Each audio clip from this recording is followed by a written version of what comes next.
Hello everyone, this is Alloutdoor1 here. Welcome to another video. I just want to have a quick look at this Klarus NT10 flashlight. I picked these up to sell in my shop. If you guys don't know, then this is my shop down here. I'll give the link underneath the video. But I'm really impressed with these flashlights, and I thought I'd do a separate review on this channel for it, just because, you know, I've had such positive feedback from them and because I rate them highly myself. So we'll go ahead, open up the package.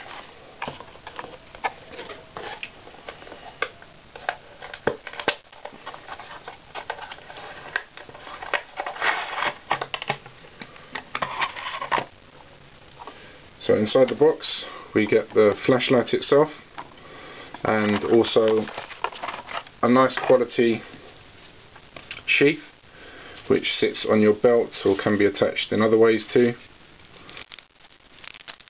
Nice long solid velcro strip closure. Inside the pouch you also get a couple of extras, including an O-ring and a spare button switch, and also a small wrist lanyard.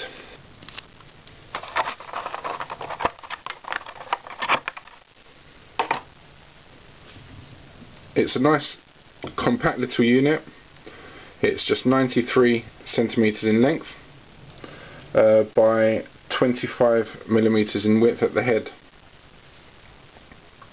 The body is made from aircraft grade aluminium with type 3 anodizing, meaning it's a nice durable coating.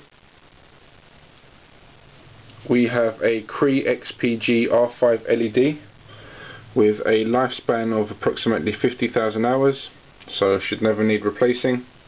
The reflector is lightly orange peeled to give you a good combination of throw and spill. As you can see, the end is slightly crenulated.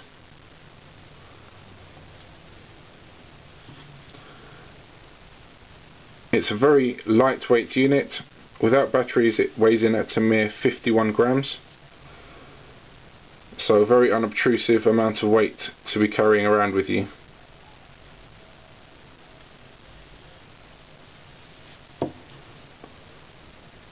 The button is protruding, but is also shielded to some extent by the crenulations on this side, and it does in fact tail stand.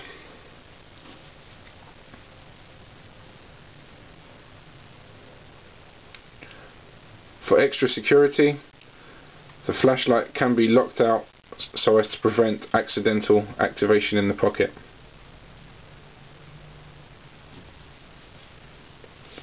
It's a very good looking light with some great design features. Now we'll just go into the functions now.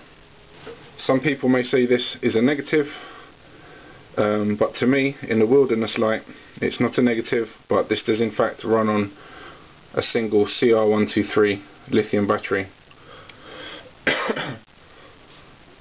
Now the reason I think this makes for a good wilderness light, and is partly because of the fact that it does in fact use these batteries.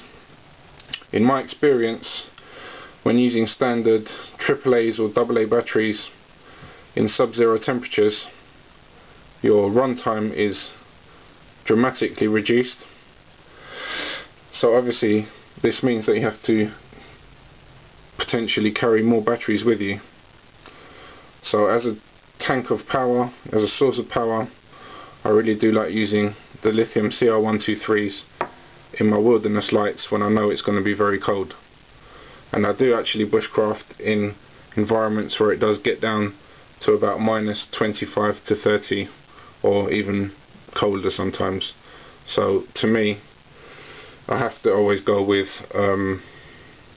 CR123s just as my personal choice. Obviously cost is a consideration when using CR123s. They are obviously generally more expensive than using AA batteries or AAA batteries. However, saying that, you can get rechargeable CR123s to cut the cost right down and still get, you know, 95% of the advantage of using CR123 lithium batteries. So we'll just go ahead and open up now.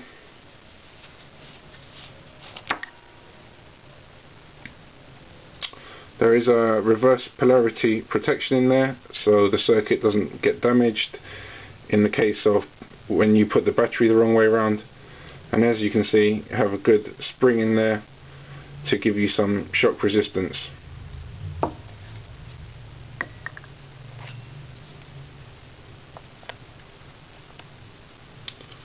Very nice threads, very nice knurling on there.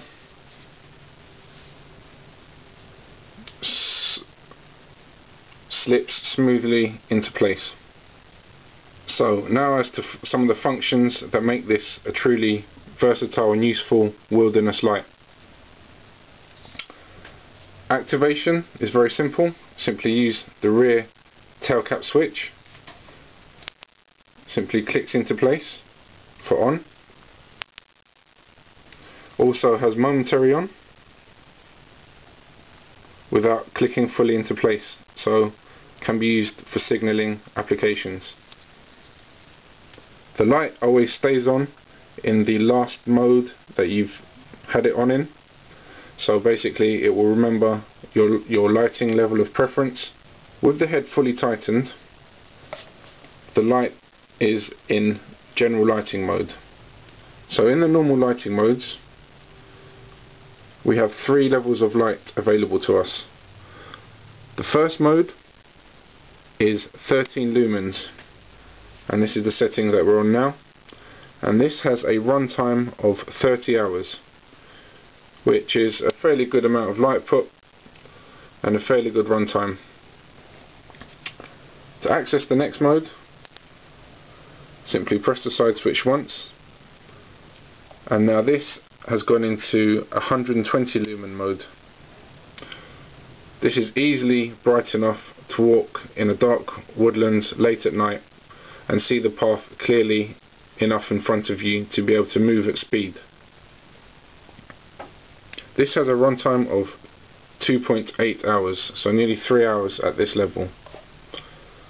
The final level, accessed again by pressing the side switch, is the highest regular lighting mode. This is the turbo mode, and this is 230 lumens.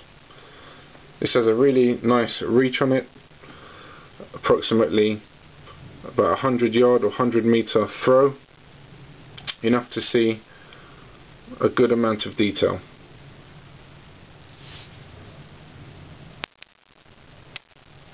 As I said, it memorises the last mode you were in, so when I switch on again now, it's back into the highest 230 lumen mode.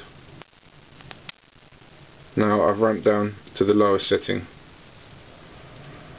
With the head fully tightened, so i.e. your normal regular lighting settings, you can access a variable speed strobe quickly and easily by simply holding down the side button at any point. Very disorienting strobe, changes speed from rapid, as you see there, to a slightly slower pulse. To come out of it, simply press the side switch again. The strobe setting cannot be memorized, so if we have it in strobe, we switch off, we switch on again, it comes back into the mode you had on just before you activated the strobe. Sorry about the flicker there. Now here's where the light gets even more clever.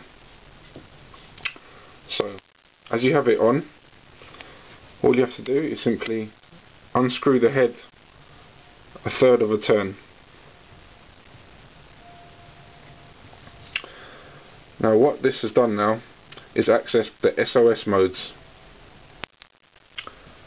The SOS modes consist of 3 lighting modes. The first of these SOS modes is the ultra low regular lighting mode. This gives you 8 lumens of output for approximately a 50-hour runtime. That amount of light is perfect for doing up close camp chores or even walking slowly through dark woodlands. Also, in an emergency situations, 50 hours of lighting should be sufficient, for a week's worth of nights if you are caught out. Right, let's look at some of the other features of the SOS mode. So to access the other settings, simply as per the regular lighting modes, you simply press the side switch. The first of these is an SOS mode, which signals SOS at 120 lumens, giving you an 8-hour or a 7.8 hour according to the manufacturer runtime. Obviously this helps when signalling, as it means you don't have to keep tapping out SOS.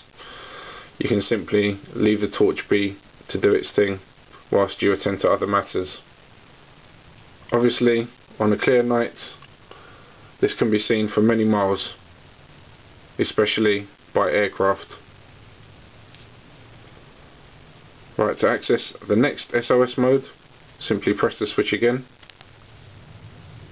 As you see there, it flashed 3 times, meaning it's set to the beacon mode. And this is a very handy mode also, especially if you're planning on wandering away from camp for any particular reason. But it's a good mode to just use as a marker. I find it's particularly good inside of a tent, especially if you're on open ground with no trees around. Then it really just lights up the tent as a beacon marker, so you always know where you are relative to your camp. So obviously, as you can see, what it does is simply flashes twice every 10 seconds, and that's at, I believe, 120 lumens again, and this has a 39-hour runtime in this mode. So great as a marker, as I said, just so you can locate your tent, or so others can locate your tent quickly and easily. The SOS mode and the beacon mode cannot be memorized. If you do switch it off from either of those two modes, then the light will come back on into the super low SOS mode, the 8 lumens mode. Another great feature of this torch is the fact that it is supremely waterproof. This can in fact be used, although the manufacturers don't specify this, but it can be used as a shallow dive light. If you're going down to depths of no greater than approximately 10 meters, I know of a few people that use it in that capacity. In my mind, this is a really good all-rounder. It's versatile enough to suit all your lighting requirements out in the woods, as far as I can tell. It's got a good throw for the size of the torch. It's got a good low runtime. Feels good in the hand. Is nice and tactile, and has got some good design features. No anti-roll as such. Does have a lanyard hole, quite a nice one there, so it can be worn around the neck, but obviously comes with its own holster too. Yeah, it's a really good piece of kit, and I definitely recommend it to anyone. And yes, obviously I do sell them on my store, alphabushcraft.co.uk.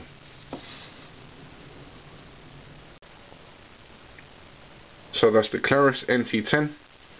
Hope you found this review useful. Thanks for watching. This is Alloutdoor1 signing out for now. Take care.